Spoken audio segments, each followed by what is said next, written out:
এটা ভুল যিয়ে আপোনাৰ সংসাৰখন ধ্বংস কৰিব পাৰে, এটা ভুল যিয়ে আপুনি আপোনাৰ ল'ৰা ছোৱালী শুদ্ধ পথ দেখুৱাৰ অধিকাৰ আপুনি হেৰুৱাব পাৰে। এই ভুলটো বেলেগ একো নহয়, সেই ভুলটো হৈছে এক্সট্ৰা মেৰিটেল এফেয়াৰ। এই এক্সট্ৰা মেৰিটেল এফেয়াৰ কেতিয়া আৰম্ভ হয়, কেনেকৈ আৰম্ভ হয়, কোনবোৰ মানুহৰ ক্ষেত্ৰত এইটো আহে, এই বিষয়ে আমি এই ভিডিঅ'টোত আলোচনা কৰিম। আহক আমি ভিডিঅ'টো আৰম্ভ কৰোঁ। এজন মানুহক যদি আপুনি সোধে যে এক্সট্ৰা মেৰিটেল এফেয়াৰ কৰা মানুহৰ লগত কি কৰিব লাগে, তেতিয়া হয়তো তেওঁ উত্তৰ দিব যে তেওঁলোকক ধৰি পিটিব লাগে, তেওঁলোকক সমাজৰ পৰা বেঘৰ কৰি দিব লাগে। কিন্তু সেইজন মানুহে কেতিয়াবা ভৱিষ্যতত গৈ এক্সট্ৰা মেৰিটেল এফেয়াৰ কৰা দেখা যায়। কিয় পিছে এনেকুৱা এক্সট্ৰা মেৰিটেল এফেয়াৰ হয়, কেনেকৈ হয়?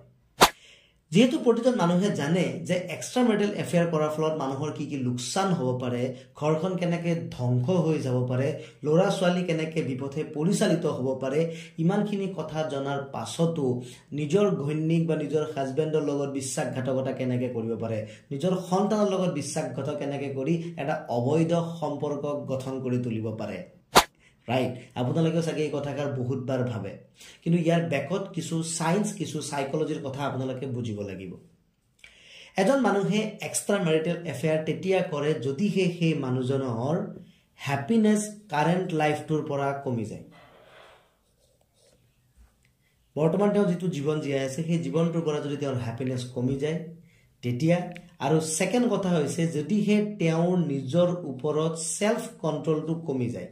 এই দুটা কন্ডিশন আছে, যি দুটা কন্ডিশনত এজন মানুহে এক্সট্ৰা মেৰিটেল এফেয়াৰ কৰিব পাৰে। এটা কথাটো হল যে এৰিষ্টটলে কৈছিলে যে all human beings R teleological. ওয়াৰ্ডটোৰ মিনিংটো বুজিব। টেলিওলজিক্যাল ওয়াৰ্ডটোৰ মিনিং হল যে every human being must need a পাৰপাস। আমি আটাইবোৰ একোটা পাৰপাস ড্ৰিভেন প্ৰাণী। আমাক জীৱনত আগুৱাই যাবৰ কাৰণে কিবা এটা পাৰপাসৰ প্ৰয়োজন। পাৰপাস কাক কয়? এটা এনেকুৱা কাম যিটো আপুনি এচিভ কৰিবৰ কাৰণে ডে টু ডে আপুনি চেষ্টা কৰি আছে, আপুনি প্ৰেক্টিস কৰি আছে, আপুনি স্টেপ বাই স্টেপ আপোনাৰ সেই টাৰ্গেটটোৰ পিনে আপুনি গতি কৰি আছে। সেইটো হল আপোনাৰ জীৱনৰ এটা পাৰপাস। সেই পাৰপাস যেতিয়া থাকিব, আপোনাৰ এটা পাৰফেক্ট গোল থাকিব যিটোৰ কাৰণে আপুনি ডেইলি এক্টিভিটি কৰি আছে। সেই গোল থাকিলে, সেই পাৰপাস থাকিলেহে আপোনাৰ হ্যাপিনেছ আৰু সেলফ কন্ট্ৰল আপোনাৰ তাত আহিব।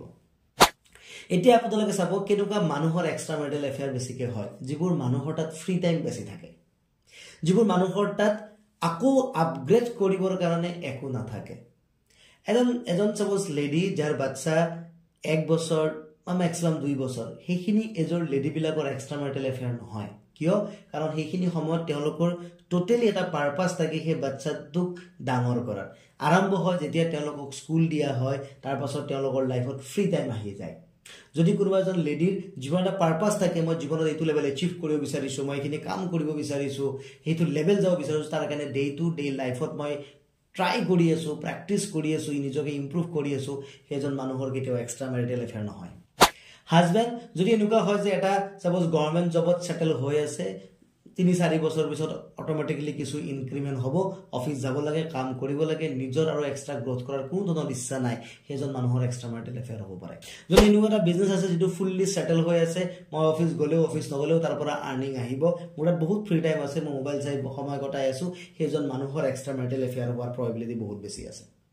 সেইজন মানুহৰ কেতিয়াও এক্সট্ৰা মেৰিটেল এফেয়াৰ হ'ব নোৱাৰে যিজন মানুহে কিবা এটা টাৰ্গেটৰ পিছত দৌৰি আছে।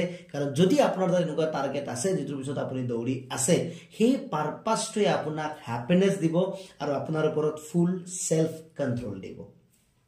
কিন্তু যদি আপোনাৰ তাত তেনেকুৱা একো বস্তু নাই, আপুনি ফ্ৰী আছে, সেই লাহে লাহে আপোনাৰ যিটো কাৰেন্ট লাইফ আছে তাৰ পৰা হ্যাপিনেছ আপোনাক কমাই আনিব।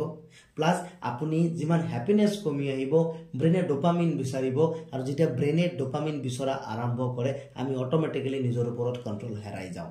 যদি বিচাৰিছে যে আপুনি ভৱিষ্যতে কোন ধৰণৰ এক্সট্ৰা মেৰিটেল এফেয়াৰ নকৰক, তেতিয়া হলে জীৱনত নতুনকৈ টাৰ্গেট কিবা এটা এচিভ কৰক।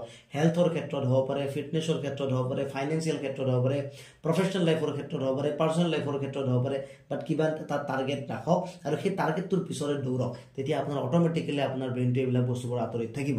আৰু যদি আপোনাৰ কোনোবা ফ্ৰেন্ড, কোনোবা ৰিলেটিভস কোনোবা এনেকুৱা চিনাকি মানুহ যাক জানে যে অকণমান এক্সট্ৰা মেৰিটেল এফেয়াৰ কৰি আছে তেওঁক এই ভিডিঅ'টো শ্বেয়াৰ কৰিব নাপাহৰিব মোক এজনে সুধিছিল যে মোৰ হাজবেণ্ডে এক্সট্ৰা মেৰিটেল এফেয়াৰ আৰম্ভ কৰিছে মই কি কৰোঁ তেওঁ সলিউশন বিচাৰি মই লাষ্টত এৰিষ্টটলৰ এই কথাষাৰত এই সলিউশনটো বিচাৰি পালোঁ আৰু এই বস্তুটো আপোনালোকে এপ্লাই কৰক তেওঁলোকৰ জীৱনত আৰু যদি আপুনি বিচাৰে যে আপোনাৰ দ্বাৰা তেনেকুৱা কেতিয়াও ভুল নহওক গোটেই সন্মান কেতিয়াও আপুনি খেদাব নালাগে তেতিয়াহ'লে আপুনিও এটা পাৰপাছ লওক আৰু সেইটোৰ পিছত দৌৰা আৰম্ভ কৰক সি আপোনাক সদায় নিট এণ্ড ক্লিন কৰি ৰাখিব ভিডিঅ'টো শেষলৈকে চোৱাৰ বাবে অশেষ ধন্যবাদ যদি কণ্টেণ্টটো দিব লগা কণ্টেণ্ট বুলি আপোনালোকে ভাবে তেতিয়াহ'লে চেনেলটোক ছাবস্ক্ৰাইব কৰি ৰাখিব মোৰ ভাল লাগিব থেংক ইউ ছ' মাছ